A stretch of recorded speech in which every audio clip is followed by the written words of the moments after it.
Hello friends, welcome to our channel let's learn with Shivani. आज के इस वीडियो में हम सीडीपी के इम्पोर्टेंट पीवाईक्यूज़ की प्रैक्टिस करेंगे। ये क्वेश्चन एग्ज़ाम प्रिपरेशन के लिए बहुत ही यूज़फुल हैं और ये क्वेश्चंस एग्ज़ाम में बार बार आते हैं।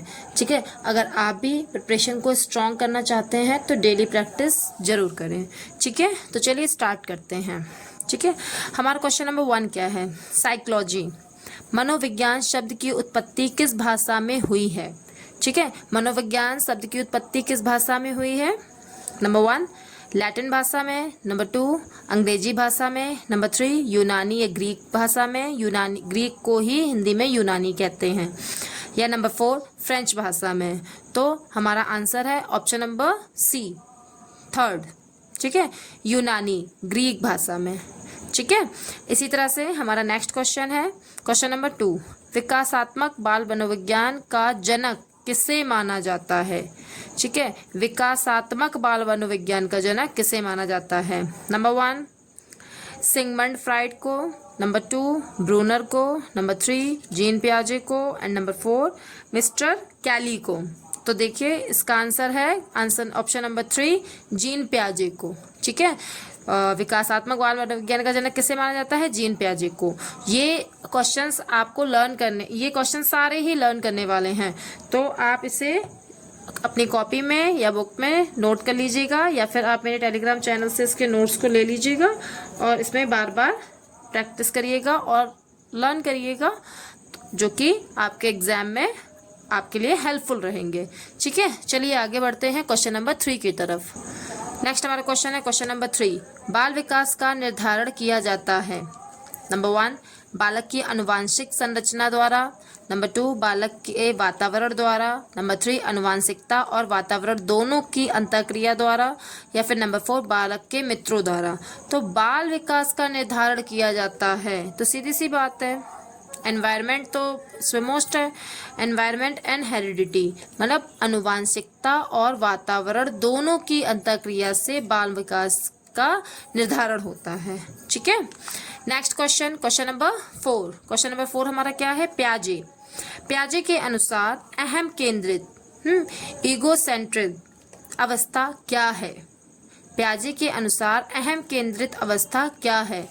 नंबर 1 संवेदी पेशी अवस्था, नंबर 2 पूर्व सक्रियात्मक अवस्था, नंबर 3 मूर्त सक्रियात्मक अवस्था, या नंबर 4 औपचारिक सक्रियात्मक अवस्था। ठीक है, तो अहम केंद्रित है पूर्व सक्रियात्मक अवस्था।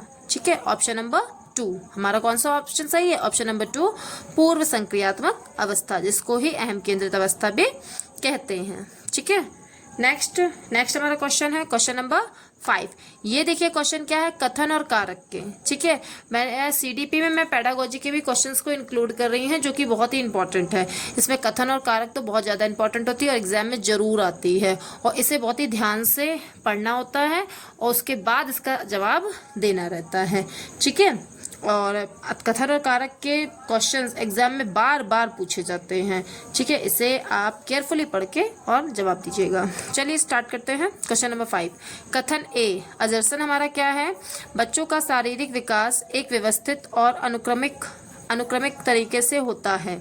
ठीक है, और इसका कारण क्या है? विकास हमेशा सिर से पैर और केंद्र से बाह की दिशा में होता है। तो बिल्कुल सही है, बच्चों का शारीरिक विकास एक व्यवस्थित और अनुक्रमिक तरीके से होता है। बिल्कुल सही बात है। ठीक है, बिल्कुल सही बात है, ये कथन हमारा सही है और कारण भी हमारा सही है। विकास हमेशा सिर से पैर की तरफ और केंद्र से बाह की दिशा में जाता है। ठीक है, तो यहाँ कथन और कारक दोनों सही हैं और कथन की व्याख्या कारक करता है। ठीक है, चलिए ऑप्शन देखते हैं। ऑप्शन नंबर 1 ए और आर दोनों सही हैं और आर एक की सही व्याख्या करता है, यही ऑप्शन करेक्ट है। ठीक है, लेकिन मैं फिर भी से इसके आगे ऑप्शन को पढ़ती हूँ। ऑप्शन नंबर 2 ए और आर दोनों सही है, लेकिन आर एक की सही व्याख्या नहीं करता है, गलत है। ऑप्शन नंबर 3 ए सही है लेकिन आर गलत है, ये भी गलत। ऑप्शन नंबर 4 ए और आर दोनों गलत है, नहीं, हमारा ऑप्शन नंबर 1 करेक्ट था। ए और आर दोनों सही हैं और आर ए की सही व्याख्या करता है। ठीक है, चलिए आगे बढ़ते हैं क्वेश्चन नंबर 6 की तरफ। खिलौनों की आयु ठीक है, बच्चों में खिलौनों की आयु टॉय एज कहा जाता है। किस आयु को टॉय एज कहते हैं? नंबर 1 पूर्व बाल्यावस्था को, नंबर 2 उत्तर बाल्यावस्था को, नंबर 3 शैशवावस्था को, या नंबर 4 इनमें से सभी। तो हमारा ऑप्शन नंबर 1 पूर्व बाल्यावस्था को, ठीक है, पूर्व बाल्यावस्था को टॉय एज भी कहते हैं। ये अवस्था 2 साल से 7 साल तक होती है बच्चों में, ठीक है, 2 साल से 7 साल तक के बच्चों में खिलौनों की आयु टॉय एज कहा जाता है और इसे पूर्व बाल्यावस्था भी कहते हैं। ठीक है, चलिए आगे बढ़ते हैं क्वेश्चन नंबर 7 की तरफ। बुद्धि का द्विकारक सिद्धांत किसने दिया? बुद्धि का द्विकारक सिद्धांत किसने दिया? ऑप्शन नंबर 1 थॉर्नडाइक ने, नंबर 2 स्पीयरमैन ने, नंबर 3 बिने ने, नंबर 4 टर्मन ने। तो इसका ऑप्शन नंबर 2 करेक्ट है, स्पीयरमैन। ठीक है, तो मैं आपसे फिर से एक बार कह रही हूँ, ये सारे क्वेश्चन आपके लर्न करने वाले हैं सिर्फ अजर्सन और रीजन को छोड़ के। अजर्सन और रीजन को पहले समझते हैं, उसके बाद आंसर देते हैं। ठीक है, चलिए इसी के साथ हम आगे बढ़ते हैं क्वेश्चन नंबर 8 की तरफ। क्वेश्चन नंबर 8 क्या है? ये भी अजर्सन और रीजन का मैंने दिया है क्वेश्चन। ठीक है, कथन अजर्सन क्या है? कथन ए जीन पियाजे के अनुसार बच्चे सक्रिय ज्ञान के निर्माता हैं। बिल्कुल, जीन पियाजे के अनुसार बच्चे सक्रिय ज्ञान के निर्माता है। हाँ, बच्चों के अंदर ज्ञान का भंडार होता है। बच्चे कभी भी ये मत समझिएगा कि बच्चे कुछ नहीं जानते, बच्चे बहुत कुछ जानते हैं। ठीक है, कारण रीजन क्या है? बच्चे अपने पर्यावरण के साथ अंतःक्रिया करके दुनिया की समझ विकसित करते हैं। बिल्कुल सही बात है, ये दोनों ही सही हैं। ठीक है, बच्चों के अंदर सक्रिय ज्ञान रहता है और ये ज्ञान उन्हें पर्यावरण के साथ अंतःक्रिया करके दुनिया की समझ विकसित करते हैं। ठीक है, तो अजर्सन और रीजन दोनों ही सही है और आर ए की सही व्याख्या करता है। ठीक है, ऑप्शन नंबर ए और आर दोनों सही है और आर ए की सही व्याख्या करता है, यही हमारा ऑप्शन करेक्ट है। लेकिन फिर भी आगे पढ़ते हैं। ऑप्शन नंबर 2 ए और आर दोनों सही है लेकिन आर ए की सही व्याख्या नहीं है। ठीक है, 3 ए सही है लेकिन आर गलत है एंड 4 ए गलत है लेकिन आर सही है। तो हमारा ऑप्शन नंबर 1 ए और आर दोनों सही है और आर ए की सही व्याख्या करता है। ठीक है, चलिए नेक्स्ट क्वेश्चन इसी के साथ क्वेश्चन नंबर 9 देखते हैं। क्वेश्चन नंबर 9 में क्या है? क्वेश्चन नंबर 9 हमारा क्या है? प्रगतिशील शिक्षा के जनक माने जाते हैं कौन? प्रगतिशील शिक्षा के जनक कौन माने जाते हैं? जीन पियाजे। कौन माने जाते हैं? नंबर 1 जीन पियाजे, number 2 John Dewey, number 3 Kohler and number 4 Froebel. तो इसका ऑप्शन 2 करेक्ट है, जॉन डीवी। ठीक है, प्रगतिशील शिक्षा के जनक कौन है? John Dewey. मैं आपसे फिर से कह रही हूँ कि आपको ये क्वेश्चंस लर्न करने पड़ेंगे। ठीक है, इसकी वैसी कोई ट्रिक नहीं होती है, ये सारे क्वेश्चन आपको लर्न करने पड़ेंगे तभी आपको आगे एग्जाम में हेल्प कर सकते हैं। ठीक है, और ये क्वेश्चंस अगर आपको अच्छे लग रहे हैं तो आप हमारे डिस्क्रिप्शन में सभी चैनल्स की लिंक दी हुई है, आप लिंक पर टैप करिए और अपने नोट्स वगैरह सब कुछ मिल जाएंगे। ठीक है, चलिए आगे बढ़ते हैं इसी के साथ क्वेश्चन नंबर 10 की तरफ। क्वेश्चन नंबर 10 देखते क्या है? ये भी एक अजर्सन और रीजन को लेकर है। कथन ए पियाजे के अनुसार संज्ञानात्मक विकास एक निरंतर प्रक्रिया है। बिल्कुल, जो विकास है वो निरंतर होता रहता है। ठीक है, पियाजे के अनुसार संज्ञानात्मक विकास एक निरंतर प्रक्रिया है। बिल्कुल सही। कारण रीजन क्या है? बच्चे अपने स्कीमा में लगातार संशोधन और विस्तार करते रहते हैं। बिल्कुल, स्कीमा माइंड में बच्चे हमेशा लगातार कुछ ना कुछ सोचते रहते हैं, तो स्कीमा में लगातार संशोधन करते रहते हैं और उसका विस्तार करते रहते हैं। बिल्कुल सही, ये दोनों ही सही है और इसकी ये सही व्याख्या कर रहा है। तो हमारा ऑप्शन नंबर 1 है, ए और आर दोनों सही हैं और आर ए की सही व्याख्या करता है। नंबर 2 ए और आर दोनों सही है लेकिन आर ए की सही व्याख्या नहीं करता है। नहीं, 3 ए सही है लेकिन आर गलत है, गलत। और ऑप्शन नंबर 4 ए और आर दोनों गलत है। तो हमारा ऑप्शन नंबर 1 सही है, ए और आर दोनों सही हैं और आर ए की सही व्याख्या करता है। ठीक है, नेक्स्ट क्वेश्चन हमारा क्या है? Question number 11। क्या है? सीखने के प्रयास एवं त्रुटि सिद्धांत का प्रतिपादन किसने किया? सीखने के प्रयास एवं त्रुटि सिद्धांत का प्रतिपादन किसने किया? नंबर 1 पावलव ने, नंबर 2 कोहलर ने, नंबर 3 थॉर्नडाइक ने, नंबर 4 स्किनर ने। तो ऑप्शन नंबर 3 थॉर्नडाइक ने प्रयास एवं त्रुटि के सिद्धांत का प्रतिपादन किया था। जी भैया, बच्चे जब प्रैक्टिस करेंगे, जब वो बार बार प्रैक्टिस करेंगे तो उससे गलतियां भी होंगी। फर्स्ट टाइम करेंगे तो गलती होगी, फिर सेकंड टाइम करेंगे तो फिर थोड़ी सी कम गलती होगी। इसी तरह से बच्चे आगे सीखते चले जाते हैं। ठीक है, चलिए आगे बढ़ते हैं क्वेश्चन नंबर 12 की तरफ। तो हमारा क्वेश्चन नंबर 12 क्या है? शिक्षण की किंडरगार्टन पद्धति का प्रतिपादन किसने किया? शिक्षण की किंडरगार्टन पद्धति का प्रतिपादन किसने किया? नंबर 1 कुक ने, नंबर 2 फ्रोबेल ने, नंबर 3 मोटेसरी ने, या नंबर 4 डाल्टन ने। तो ऑप्शन नंबर 2 फ्रोबेल ने। ठीक है, ये क्वेश्चन आपके सारे ही लर्न करने वाले हैं। आप लोग कॉपी पेन लेके बैठिएगा, अपने नोट्स या तो खुद बनाइएगा या फिर आपको हमारे डिस्क्रिप्शन में नोट्स की लिंक मिल जाएगी, तो वहां से ले सकते हैं। ठीक है, नेक्स्ट क्वेश्चन नंबर 13। ये भी अजर्शन और रीजन का है, कथन और कारक का क्वेश्चन है। तो देखिए हमारा कथन क्या है, अजर्शन क्या है? आंतरिक अभिप्रेरणा बाहरी पुरस्कारों से अधिक प्रभावी होती है। बिल्कुल, आंतरिक अभिप्रेरणा, जब तक बच्चे के अंदर से जिज्ञासा नहीं होगी किसी चीज को जानने की, किसी चीज को सीखने की, तब तक उसे बाहरी पुरस्कारों से कोई प्रभाव नहीं पड़ेगा। ठीक है, जब उसके अंदर आंतरिक अभिप्रेरणा जागृत हो जाएगी तो वो सभी कुछ अपने आप कर लेगा। ठीक है, अब इसका कारण देखते क्या है। कारण, रीजन, जब बच्चा किसी कार्य को अपनी रुचि के लिए करता है तो उसका अधिगम अधिक गहरा और स्थायी होता है। बिल्कुल सही बात है, इसी को आंतरिक अभिप्रेरणा कहते हैं। तो सीधी सी बात है, अजर्शन और रीजन हमारे दोनों सही है और रीजन अजर्शन का सही व्याख्या कर रहा है। ठीक है, तो ऑप्शन नंबर 1 ए और आर दोनों सही है और आर ए की सही व्याख्या करता है। बिल्कुल सही, हमारा ऑप्शन नंबर 1 ही करेक्ट है। अब इसके आगे हम ऑप्शन नहीं पढ़ते हैं, वही है जब हमें करेक्ट वाला फर्स्ट नंबर पे ही मिल गया तो फिर आगे नहीं पढ़ते हैं। ठीक है, नेक्स्ट क्वेश्चन की तरफ चलते हैं। क्वेश्चन नंबर 14 क्या है? क्रिया प्रसूत अनुबंधन के प्रवर्तक कौन है? क्रिया प्रसूत अनुबंधन के प्रवर्तक कौन है? Number 1 Skinner, number 2 Thorndike, number 3 हल, नंबर 4 पावलव।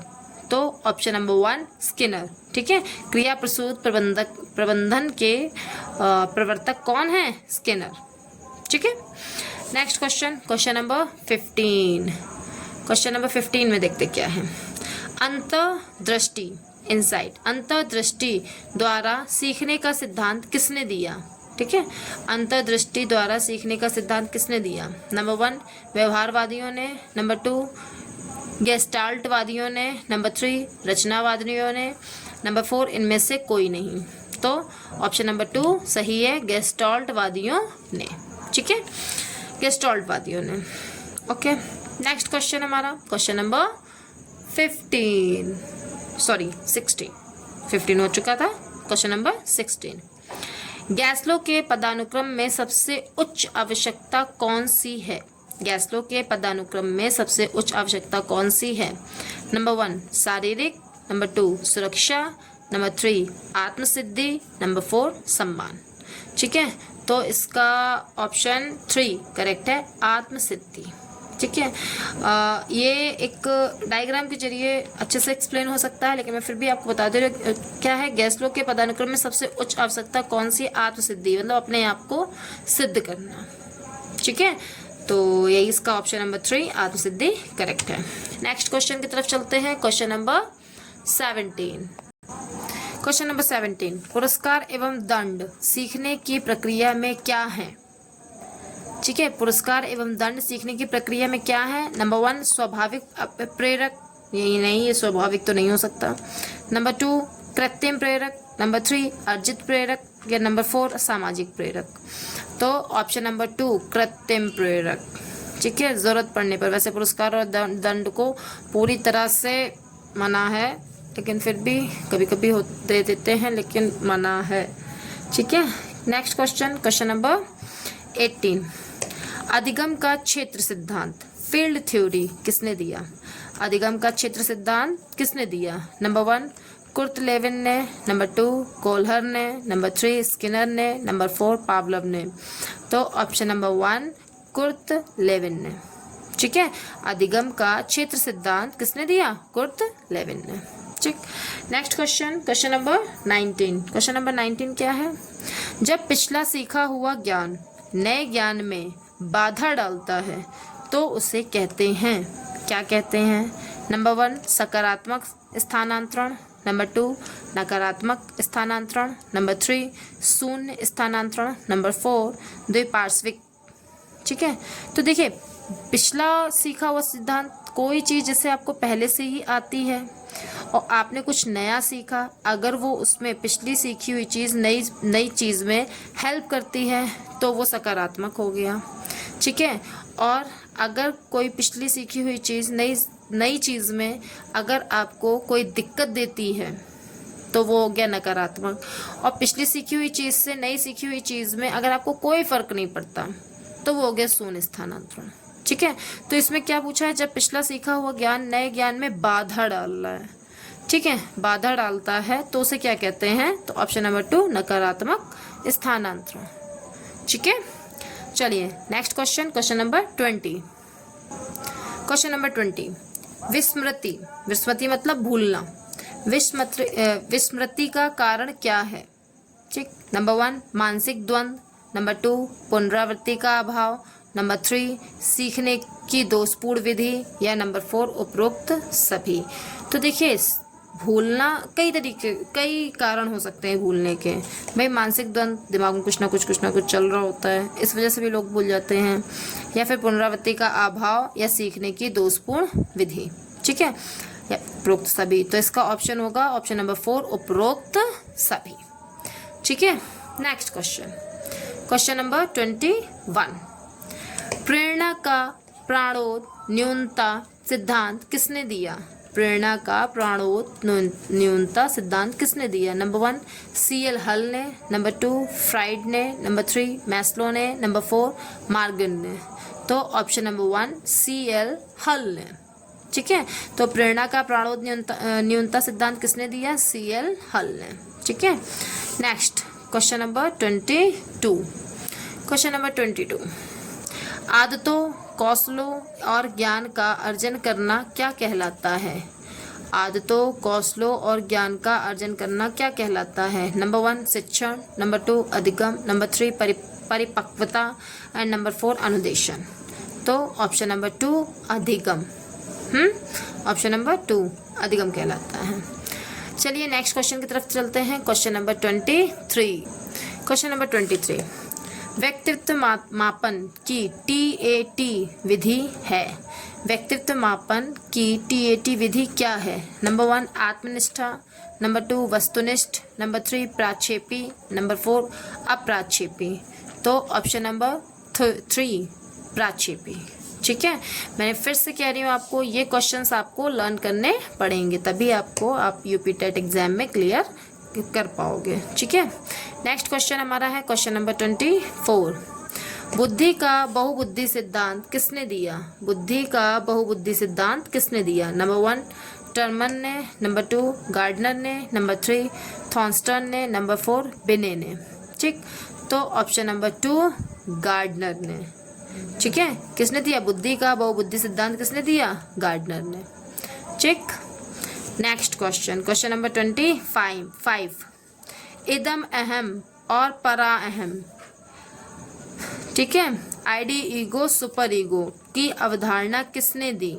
इदम अहम और परा अहम की अवधारणा किसने दी? नंबर 1 एडलर ने, नंबर 2 युंग ने, नंबर 3 फ्राइड ने, नंबर 4 कैटल ने। तो ऑप्शन नंबर 3 फ्राइड ने दिया। किसने दिया? फ्राइड ने। Question number 26। क्वेश्चन नंबर 26 देखते क्या है। क्वेश्चन नंबर 26 में है अंतर्मुखी और बहिर्मुखी व्यक्तित्व का वर्गीकरण किसने किया? अंतर्मुखी और बहिर्मुखी व्यक्तित्व का वर्गीकरण किसने किया? नंबर 1 सेल्डन ने, नंबर 2 युंग ने, नंबर 3 केसमन ने, नंबर 4 स्पेंजर ने। बताइए अंतर्मुखी और बाह्यमुखी व्यक्तित्व का वर्गीकरण किसने दिया? ऑप्शन नंबर 2 युंग ने। ठीक है, किसने दिया? मिस्टर युंग ने। Next question number 27। बुद्धि का तरल मोज़ेक मॉडल बुद्धि का तरल मोज़ेक मॉडल किसने दिया? फ्लूइड मोज़ेक मॉडल किसने दिया? नंबर 1 कैटल ने, नंबर 2 गिलफोर्ड ने, नंबर 3 थॉर्नस्टन ने, नंबर 4 स्पीयरमैन ने। ठीक है, तो बुद्धि का तरल मोज़ेक मॉडल किसने दिया? कैटल ने। Option number 1 cattle. ठीक है, किसने दिया? बुद्धि का तरल मोज़ेक मॉडल किसने दिया? मिस्टर कैटल ने। Next question number 28। प्रतिभाशाली बालकों की बुद्धि लाब्धि कितनी होती है? नंबर 1 90 से ऊपर, नंबर 2 110 से ऊपर, नंबर 3 140 से ऊपर, या नंबर 4 80 से ऊपर। तो प्रतिभाशाली बालकों की बुद्धि हमेशा 140 से ऊपर होती है। ठीक है, बुद्धि लाब्धि निकाला जाता है, इसका एक सूत्र होता है जो मैं आगे आपको और क्वेश्चंस में कराऊंगी। ठीक है, लेकिन मैं इसमें बता रही हूँ प्रतिभाशाली बालकों की बुद्धि लाब्धि कितनी होती है? 140 से ऊपर। नेक्स्ट क्वेश्चन की तरफ चलते हैं। Question number 29। रचनात्मक क्रिएटिव मुख्य रूप से संबंधित है। रचनात्मक क्रिएटिव मुख्य रूप से संबंधित है। किससे संबंधित है? नंबर 1 अभिसारी चिंतन से, नंबर 2 अपसारी चिंतन से, नंबर 3 मॉडलिंग से, नंबर 4 अनुकरण से। तो बताइए किससे संबंधित है? अपसारी चिंतन से। ऑप्शन नंबर 2 अपसारी चिंतन। ठीक है, रचनात्मक मुख्य रूप से अपसारी चिंतन से संबंधित है। ठीक है, नेक्स्ट क्वेश्चन हमारा क्वेश्चन नंबर 30। कथन और कारक का है लास्ट क्वेश्चन। ठीक है, तो फ्रेंड्स आज हमने जितने भी क्वेश्चन करवाए हैं आपको क्लास कैसी लगी बताइएगा। ठीक है, पहले हम लास्ट क्वेश्चन और सॉल्व करते हैं। कथन अजर्शन ए। किशोरावस्था के दौरान बच्चे अक्सर अपने साथियों पीयर ग्रुप में अधिक प्रभावित होते हैं। तो सीधी सी बात है, किशोरावस्था भी वैसे भी ग्रुपिंग वाली रहती है। तो किशोरावस्था के दौरान बच्चे अक्सर साथियों पीयर ग्रुप में अधिक प्रभावित होते हैं। कारण क्या है? इस अवस्था में सामाजिक पहचान बनाना बहुत महत्वपूर्ण हो जाता है, ऐसा बच्चों को लगता है। ठीक है, तो इस अवस्था में सामाजिक पहचान बनाना बहुत महत्वपूर्ण हो जाता है। इसके ऑप्शन देखते हैं। ऑप्शन 1 ए और आर दोनों सही है और आर ए की सही व्याख्या करता है। ऑप्शन तो यही सही है इसका। ऑप्शन नंबर 2 ए और आर दोनों सही है लेकिन आर ए की सही व्याख्या नहीं है। नहीं, गलत। नंबर 3 ए सही है लेकिन आर गलत है। नंबर 4 ए गलत है लेकिन आर सही है। तो ऑप्शन नंबर 1 करेक्ट है। ए और आर दोनों सही है लेकिन आर ए की सही व्याख्या करता है। ठीक है, ये ऑप्शन नंबर फर्स्ट। ठीक है, तो फ्रेंड्स आज हमने सीडीपी के 30 इम्पॉर्टेंट क्वेश्चंस की प्रैक्टिस की है। ठीक है, उम्मीद है ये वीडियो आपकी प्रिपरेशन में हेल्पफुल होगी। ठीक है, वीडियो पसंद आए तो लाइक कमेंट और चैनल को सब्सक्राइब जरूर करें और हाँ बेल आइकन को जरूर दबाएं ताकि मैं जो भी वीडियो अपलोड करूं आप तक सबसे पहले पहुंच जाए। चलिए तो मिलते हैं नेक्स्ट वीडियो में, तब तक के लिए बाय बाय, टेक केयर।